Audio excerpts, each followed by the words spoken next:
Alright, so there are a couple of techniques that you could use to make hot sauce. You could roast the peppers, you could blanch them in water, or you could lacto ferment them like we're doing today.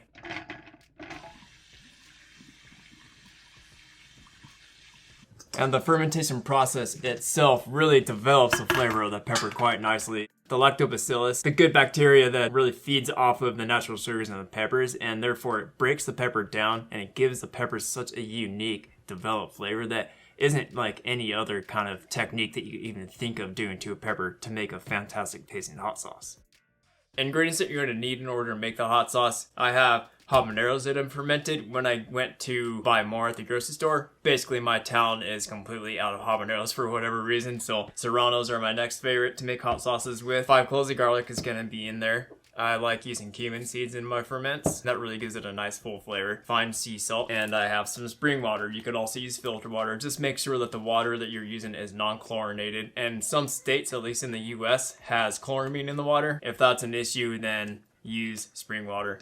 Literally, like, not even $1 for that, so it's not even that big of a deal. The habaneros were about $1.50. The garlic was 50 cents. The water was less than $1. And, you know, I'm using a pinch of cumin seeds, which is just pennies at that point. I mean, all that being said, the hot sauce is gonna cost you like literally less than $5, and you're gonna have hot sauce that's gonna stay good for, you know, 6 months, and it's gonna knock the pants off any kind of store-bought hot sauce. Let's get into the actual fermentation process of the peppers itself. It takes about 4 weeks to ferment the peppers to get the best flavor out of them. So they've been rinsed under cold running water already. Very sharp knife. You could absolutely wear gloves, especially if you're working with habaneros. You definitely want to wear gloves. I take the stem off and I cut the pepper in half. Look at the seeds, look at the placenta, make sure there's no discolored seed. If the seeds are discolored, scrape them out, get them out of there. I like leaving the seeds and the placenta in the pepper itself. When I'm fermenting them, I want the hottest hot sauce that I could possibly get. 6 garlic cloves are going to get lightly smashed and take off that outer paper layer and cut that root end right off. The garlic cloves are going to be kept whole. So next step is actually figuring out the brine percentage that we're going to need, which my process is incredibly easy. I do everything by weight because I like precision, I like consistency. So I set that digital scale to read grams. Mason jar, put it on the scale, zero that scale out. Now it's reading 0. Add the garlic, do the peppers first, you do the cumin seeds first, it doesn't really matter. Don't have to worry about chopping the peppers up because we're going to blend it up eventually anyway. This whole process will be the same no matter what kind of pepper you choose to use, whether you use jalapenos, serranos, habaneros. This method is going to be the same no matter what. Now I have some spring water that I'm going to fill that jar up just to the bottom of that neck. So when we go to put that weight in, that brine level is going to actually rise a little bit.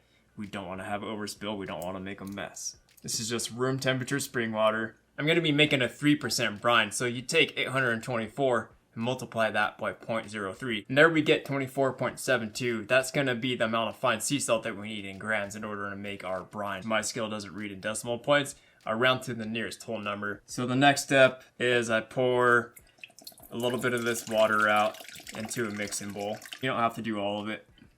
This is just a ramekin that I'm putting on the scale and zeroing the scale out and adding that 25 grams of salt to this dish. I'd rather do it this way than adding it to the water that I just poured out. If I add too much salt to that water, I have to restart the measuring amount, you know what I mean? We have our mixing bowl. Add the salt to the mixing bowl. And now we just whisk it up. The whole point of doing this is to dissolve that salt in the water. We're making a salt solution, essentially. Now we add this salty water back to the jar with the peppers. I'll recommend keeping the jar in some sort of a glass container like a pie dish or a glass Pyrex dish like a baking dish just to catch any kind of overspill. You grab your weight of choice and just drop it in.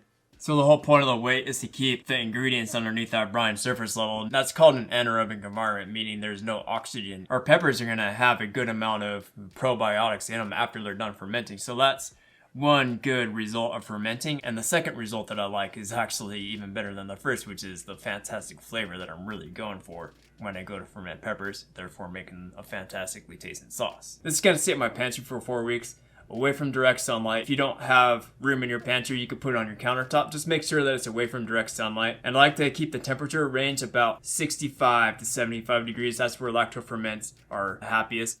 So you've seen how to ferment the peppers, and now let's move on to making the sauce. Now we need to strain out that brine from the habaneros that are in the jar. Between the 2 jars, I fermented 30 habaneros for 4 weeks. I found that 4 weeks is a beautiful time frame to get the best flavor out of the habaneros. Definitely want to make sure to save that brine because we're going to use it to actually puree the sauce now. So I have a Nutribullet that does a pretty decent job of blending the hot sauce, but a high power blender would do even better. I fill the Nutribullet container up with just enough brine so that it barely covers the habaneros, maybe just even with the habaneros if that. If you want a thicker sauce, just use less brine.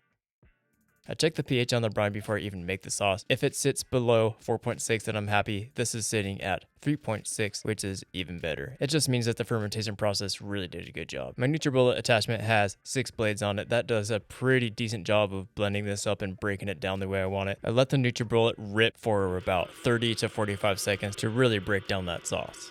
That has such a nice looking orange color. So this is an optional step, but I prefer to have smoother sauces. So I strain mine out through fine mesh strainer and obviously have a bowl to catch the sauce with underneath that fine mesh strainer. And I'm using a small ladle just to lightly force that strained sauce through the fine mesh strainer. And we're going to have the pulp and the seeds that are going to be left behind. I'm going to show you something cool to use that pulp with here in a second. Now you may see that this is a pretty thin sauce, which I like my habanero sauces to be a little on the thin side. Like I said before, if you want a thicker sauce, use less brine. A mason jar is my storage container of choice for my hot sauce.